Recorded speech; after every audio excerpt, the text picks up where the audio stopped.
For the upteenth time, I have no money for your fund. Show some pity. At least lend us a cigarette. Ahem. I believe we got company. Ah.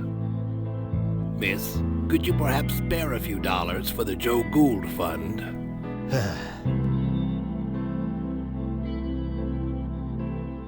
Hello. Hello. My name is Joseph Ferdinand Gould. I am graduate of Harvard magna cum difficultate and chairman of the board of Wheel and Woe Incorporated. In exchange for a drink, I'll recite a poem, deliver a lecture, argue a point, or take off my shoes and imitate a seagull. I prefer gin, but beer will do. I've been hearing a lot about you lately. My reputation precedes me.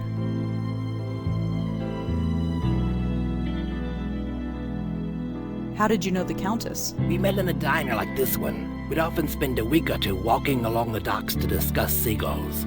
She had many interesting theories on seagull linguistics. Then, one day, she disappeared. But a link had already formed between us. It's everything my oral history was trying to prove, that we're all linked. What are you doing here? I don't quite know myself. We've all got to be someplace. As I understand it, I was mentally linked to my old friend, the Countess. I wish I'd known. It explains everything that my work was trying to prove. I saw your portrait in the Moneta. The Moneta. Yes. I'm quite famous there, you know. I gathered. It's all thanks to Mitchell, of course. The Joe Gould Fund filled its coffers nicely when he wrote his article. The Countess is killing people. Murder? No, I refuse to believe that. She couldn't hurt a fly. Why is she called the Countess? That's what she chooses to call herself. Far be it for me to tell her otherwise. The name doesn't seem strange to you? When you lived a life like mine, you take people at face value. Who cares about names? I once knew another fellow without a name. Called himself the Deacon. The Deacon? You knew the Deacon? Oh yes, he was this gloomy career drunk. One summer night while sitting in a doorway of the Bowery, he caught the scent of sulfur. He looked up and saw the devil himself standing over him. Since that night he believed he lost his soul. Not the most charitable drinking companion, if I may say so. No, he wouldn't be. You knew him? Sort of. Fancy that. Your work? I have had many callings. I studied the seagulls of the world and learned their language. I spent months measuring the heads of 1,000 Chippewa Indians. But before I died, I was putting to paper the most important literary work known to man, the oral history of our time. It was a compilation of the conversations of the city, overheard in bars, subways, street corners, and diners. Put together and studied properly, it would have revolutionized everything. How would it have revolutionized everything? We were all connected, every single one of us. But how? Think of the ramifications if we found out. It sounds like quite an undertaking. It was my life's work.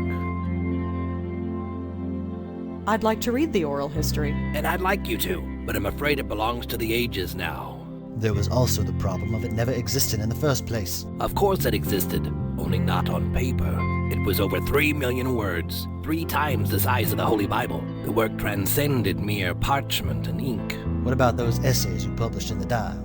A passing fancy, nothing more. You wrote essays? For the now-defunct Dial magazine. I still have the originals. Do you want to see? I'd like to see that essay. Here you go. It appears to be an essay about insanity, but the handwriting is so awful I can barely make it out. Just as well. I don't have time to read all this stuff. I don't think he'll miss this. This handwriting makes my eyes water, but I think it's an essay about insanity. I don't think it's important. Here you go. Always glad to share. Mr. Gould? She returns. Say, can you spare a few dollars for the Joe Gould Fund? I'm afraid I'm a little short. Fair enough, fair enough. What's your connection to Joseph Mitchell? Ah, Mitchell, my benefactor. He made me quite famous, you know. But my goodwill only extends so far. Why's that? A cigarette. He has them. He won't give me one. It's demeaning to have to beg for one measly cigarette. You want a cigarette? Yes, I want a cigarette. It's a disgrace that I should have to beg for one. I'll talk to you later. Sure. Things to do, people to see, I understand. Hello. You're Joseph Mitchell, aren't you? I believe you have the better of me, Miss... Blackwell. Rosangela Blackwell. Blackwell, huh? I might have known. You met my auntie. Your auntie, yes. I do see a slight resemblance. I did warn her to leave well enough alone, but she was determined. Let's hope that you can do some good here. What are you doing here? We are echoes, leftovers, if you will. We were linked to the Countess when we were alive. When we died, part of ourselves got trapped here. So you're not a ghost? Not fully. I'm not sure what I am. I remember living, I remember dying, but I don't feel like Joseph Mitchell. All I know is that when I thought of death, an eternity with Joe Gould was the last thing on my mind. What is your connection to the Countess? I don't know. I never met the woman. Joe Gould was the one who knew her. He had a special bond with her, apparently, but somehow he passed it on to me when he died. Next thing I knew, I was murdering people by writing about them. There was no choice. I had to stop writing. I studied some of your work in journalism school. Now that's just foolish. I was a relic, even before I died. The city I wrote about has long since evolved and changed into something completely different. But that's New York City, isn't it? Wouldn't be New York if it stayed the same year to year. Did you know Charles Meltzer? Yes, I did. He worked at the New Yorker back in the late 70s. He would come into my office and ask about the old days, and I was happy to tell him. I knew he would never cut it as a reporter, but he had a very keen, analytical mind. I almost forgot all about him, but it appeared a link formed between us, nonetheless. When I died, my connection to the Countess passed on to him. Charles Meltzer is using the Countess to kill people. By accident? No, on purpose. He sent her after me. Now, that's a shame. I'm aware that through my actions I killed a few people, but I could forgive myself for it, since I was unaware of what I was doing. But many times I thought to myself, I have a weapon. It's untraceable. Nobody knows about it. I could use it, but I did not. I was tempted, but I did not. Not once. You have to stop Charles. Break this link, destroy this place. No more innocents should have to die. How do I break this link? I wish I knew. I'm afraid all this is a bit beyond me. Why did you write about Joe Gould? He's a fascinating man.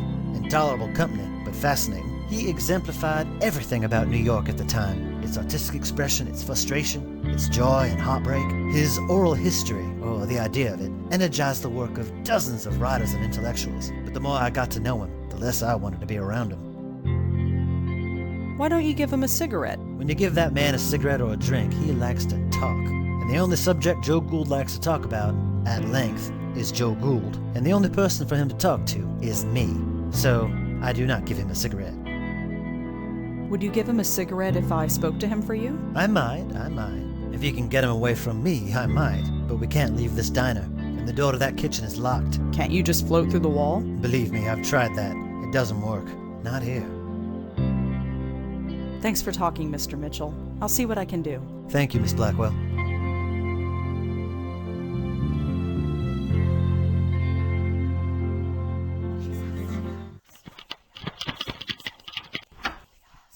Easy.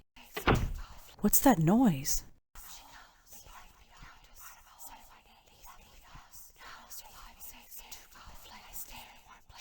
That's weird. There's a strange glow coming from inside. Hello? Is someone in there? She comes. Are you the Countess? Countess, one of our names. Yes, I no longer live, but part of me remains. Leave me.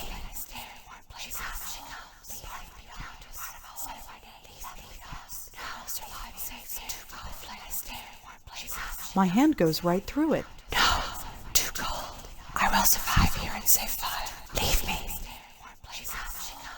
Well, see ya. I'm talking to an oven. A sound idea. I'm sure it made more sense than most people I know. So this is the kitchen. Such a bare and emotionless place. Not even a bottle of ketchup.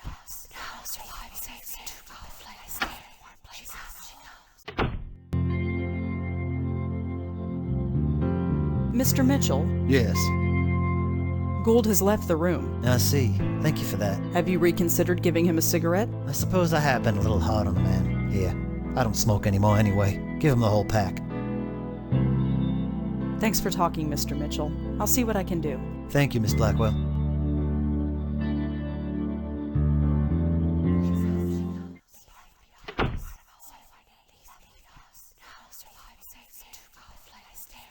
Joseph Mitchell wanted you to have this. Ah, nice contribution to the Joe Gould Fund. Mr. Gould? She returns. Say, can you spare a few dollars for the Joe Gould Fund? I'm afraid I'm a little short. Fair enough, fair enough. Liking your cigarette? It's delightful. Here, feel free to join me. Thanks, but I don't smoke. You might as well keep it. When a man is rich, he can afford to be generous. I'll talk to you later. Sure. Things to do, people to see, I understand. Is this warm enough? Warm. Safety. The flame will carry me. Thank you. That sounds ominous. For a ghost store, it was pretty solid.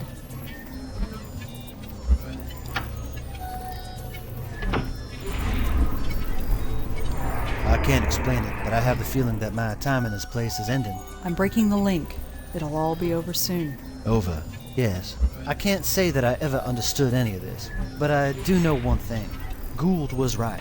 We are connected. Every single person on the planet. It's a pattern so complex that we can't even begin to understand it. So don't try to understand it.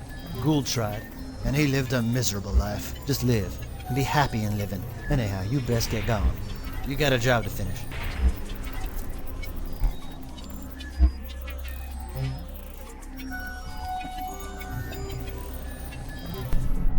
This place is starting to fade. That's good, right? Once this place is gone, the link is gone too. The killing will stop. This means something to you, the killing. She killed someone right in front of me. I want to stop that from happening again. Imagine that. Genuine heart.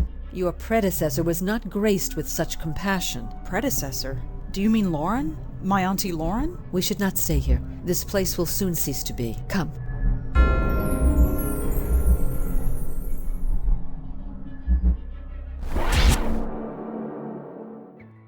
It's broken! The bond is broken! I'm free! Way to go, Red.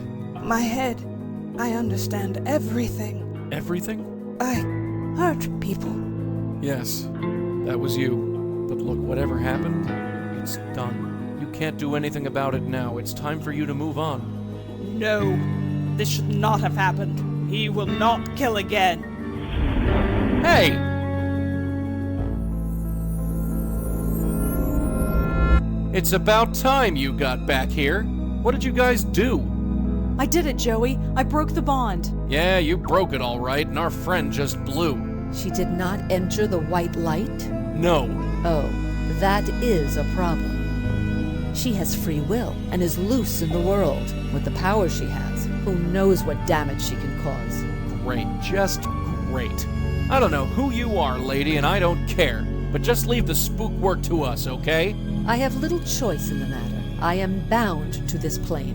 What happens next is up to you. Wait! Let's get out of here.